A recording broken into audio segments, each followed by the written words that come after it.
আসসালামু আলাইকুম, কেমন আছেন সবাই? আশা করি সবাই ভালো আছেন। যে যেখান থেকে এই ভিডিওটি দেখছেন সবাইকে শুভেচ্ছা জানাচ্ছি আজকের ভিডিওতে। জানিয়ে দেব কুয়েতের সর্বশেষ খবর। প্রথমেই জানিয়ে দিচ্ছি ফ্লাইট সংক্রান্ত আপডেট। মধ্যপ্রাচ্যে ইরানি আগ্রাসনের কারণে সরকারি নির্দেশনা অনুসারে কুয়েতের সকল ধরনের ফ্লাইট আপাতত পুরোপুরিভাবে বন্ধ রয়েছে।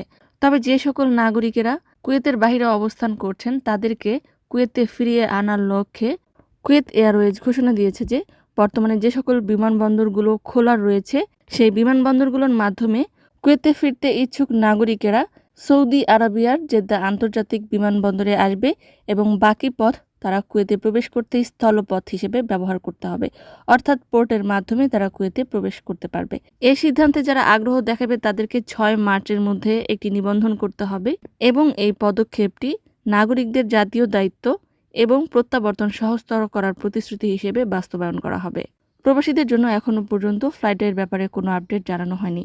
অনেকেরই ভিসার মেয়াদ চলে যাচ্ছে, আকামার মেয়াদ চলে যাচ্ছে, অথবা কুয়েতে ভিজিট ভিসায় এসেছেন, কুয়েত থেকে প্রত্যাবর্তন করতে পারছেন না, তারা কি করবেন? এ ব্যাপারে সরকার সংশ্লিষ্ট কোনো ঘোষণা আসলে ইনশাআল্লাহ জানিয়ে দিব।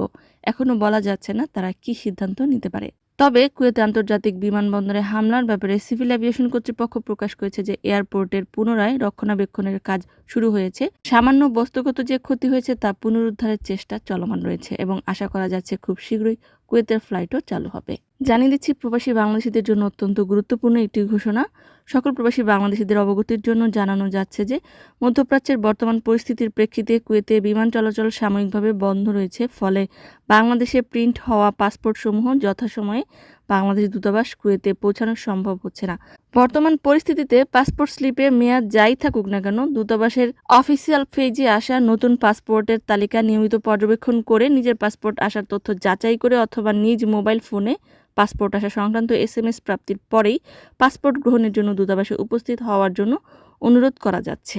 অর্থাৎ সাম্প্রতিক সময়ে যাদের পাসপোর্ট ডেলিভারির তারিখ ছিল তারা নিজ মোবাইলে মেসেজ আসা পর্যন্ত অপেক্ষা করতে হবে। জানিয়ে দিচ্ছে একটি নতুন নিয়মের আপডেট। স্বরাষ্ট্র মন্ত্রণালয়ের নির্দেশনা অনুসারে দেশের বর্তমান পরিস্থিতি বিবেচনা করে আকাশ থেকে ছবি তোলা এবং ড্রোন উড়ানো অবিলম্বে এবং পরবর্তী নির্দেশ না দেওয়া পর্যন্ত নিষিদ্ধ ঘোষণা করা হয়েছে। আরও বলা হয়েছে যে নিরাপত্তা প্রচেষ্টাকে সমর্থন করার জন্য এবং তাদের মাঠ পর্যায়ের কার্যক্রমকে প্রভাবিত করতে পারে এমন যে কোনো বাধা দূর করার জন্য এই সিদ্ধান্ত নেওয়া হয়েছে।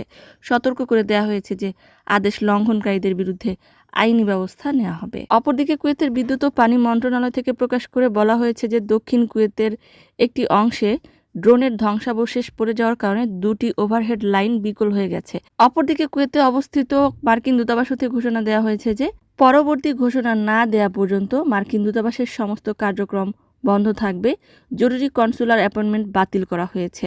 অন্যদিকে কুয়েতের সাহেল অ্যাপসে এখন থেকে যারা শ্রবণ প্রতিবন্ধী রয়েছে, অর্থাৎ কানে শুনতে পায় না, তারা কিভাবে সাইরেন শুনবে সে ব্যাপারে একটি নতুন পরিষেবা যুক্ত করেছে। জরুরি অবস্থায় যখন সাইরেন বাজানো হবে তখন প্রতিবন্ধী ব্যক্তিরা সাহেল অ্যাপসে একটি নতুন নোটিফিকেশন পেয়ে যাবে। জানিয়ে দিচ্ছি একটি মর্মান্তিক খবর। কুয়েত নৌবাহিনীর সার্জেন্ট ওয়ালিদ মাজিদ সুলাইমান এবং সার্জেন্ট আব্দুল আজিজ আব্দুল মোহসেন দাখেল নাসের সোমবার সশস্ত্র বাহিনীতে জাতীয় দায়িত্ব পালনকালে শহীদ হয়েছিলেন। মঙ্গলবার এক জানাজার মাধ্যমে তাদের দাফন করা হয়েছে। ইন্না লিল্লাহি ওয়া ইন্না ইলাইহি রাজিউন। সম্মানিত ভিউয়ার্স, আজকের মতো এই ছিল আপডেট। পুরো ভিডিওটি দেখার জন্য ধন্যবাদ। এই ধরনের ভিডিও পেতে চাইলে ইউটিউব চ্যানেলটিকে সাবস্ক্রাইব করে দিবেন, ফেসবুক পেজটিকে লাইক এবং ফলো করে দিবেন যারা পূর্বেই করেছেন। সবাইকে ধন্যবাদ। আজকের মতো বিদায়। আল্লাহ হাফেজ।